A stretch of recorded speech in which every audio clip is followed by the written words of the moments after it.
తెలంగాణ భవన్లో BRS working president KTR మాట్లాడుతున్నారు. ఇప్పుడు లైవ్ చూద్దాం. మరి తప్పించుకోవాలా, ఏం చేయాలా? అందుకే కొత్త ఉపాయం పన్నినాడు రేవంత్ రెడ్డి గారు. కొత్త ఉపాయం కనిపెట్టినాడు. ఏమని? ఇక షాప్లో కాదు యాప్లో ఇస్తా అన్నాడు. షాప్లో ఇయ్యడంట యూరియా, యాప్లో ఎప్పుడు ఉంటుంది యూరియా? ఆడ షాప్లో ఉంటేనే కదా ఉండేది, ఈడ షాప్లో ఉంటేనే కదా యాప్లో ఉండేది. అది లేదంట. కానీ ఇప్పుడు ఇంకొక కొత్త ఆలోచన, యూరియా కార్డు అంటే ఇప్పుడు ఈ గ్యారంటీ కార్డులు అయిపోయినాయి, గ్యారంటీ కార్డులు మొత్తం అయిపోయినాయి అంటే ఇంకా అన్నీ అమలు అయిపోయినాయి, అన్నీ జరిగిపోయినాయి. ఇప్పుడు యూరియా కార్డు ఇస్తారంట.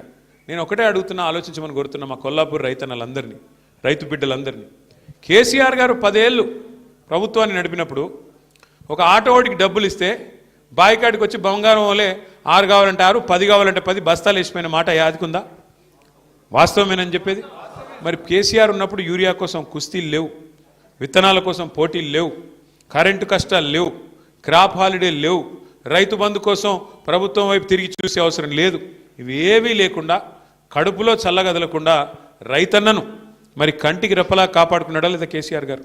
ఇలా అట్లాంటి కేసీఆర్ గారు మరి మన కోసం పాలమూరు రంగారెడ్డి ఎత్తిపోతల పథకాన్ని తలపెడితే 90% పనులు పూర్తి చేసి మీ నార్లాపూర్ కాడికే వచ్చి ఒక పంపు కూడా ఆన్ చేసి నీళ్లను, కృష్ణా నీళ్లను ఆ ప్రాంతానికి చూపెడితే 2 ఏళ్ళు అయిపోయింది రేవంత్ రెడ్డి గారు వచ్చి. 90% పని పూర్తయింది, కేవలం 10% మాత్రమే మిగిలింది. ఏనుగు వెళ్ళింది తోక చిక్కింది అన్నట్టు తోక మాత్రమే మిగిలింది. రిజర్వాయర్లు మీ కళ్ళ ముంగట కనబడుతున్నాయి కదా, నార్లాపూరు, కరివెన, వట్టెము, ఏదుల, ఉద్దండాపూరు రిజర్వాయర్లు అన్నీ పూర్తయి రెడీగా ఉన్నాయి. ఈయన చేయాల్సింది ఏంది? మనం అప్పటికే కాలువలకు కూడా టెండర్లు పిలిచినాం. ఈయన రాగానే ఆ టెండర్లు రద్దు చేసినాడు.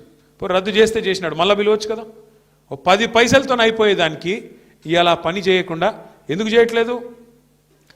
తొందరగా చేస్తే కేసీఆర్కు పేరు వస్తుంది. పాలమూరు రంగారెడ్డి కేసీఆర్ గారు కట్టిండని చెప్పి యాద్ చేసుకుంటారు. కేసీఆర్కు పేరు వస్తుంది, వాళ్ళ పాత బాస్కు కోపం వస్తుంది. వాళ్ళ పాత బాస్ ఎవరో తెలుసు కదా మీకు.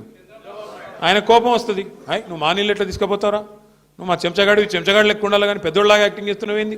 ఆయన కోపం వస్తే ఊరుకుంటాడా? అందుకే ఆ భయంతో ఇవాళ మొత్తానికైతే కాలమూరును ఎండబెట్టే ప్రయత్నం, పండబెట్టే ప్రయత్నం చేస్తున్నాడు.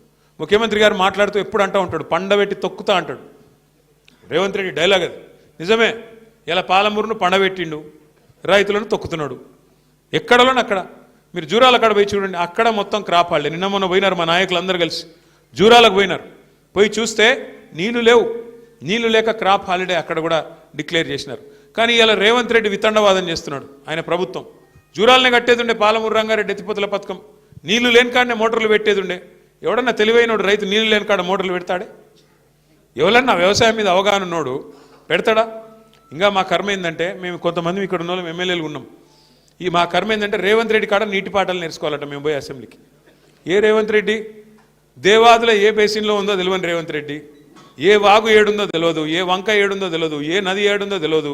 పోనీ అది కూడా కాదు, ఇంకా దారుణం ఏంటంటే బచావత్ అవార్డు ఏందో తెలియదు, బచావత్ ట్రిబ్యునల్ ఏందో తెలియదు, బ్రజేష్ కుమార్ ట్రిబ్యునల్ ఏందో తెలియదు, గోదావరికి ఏందో తెలియదు, కృష్ణకి ఏందో తెలియదు.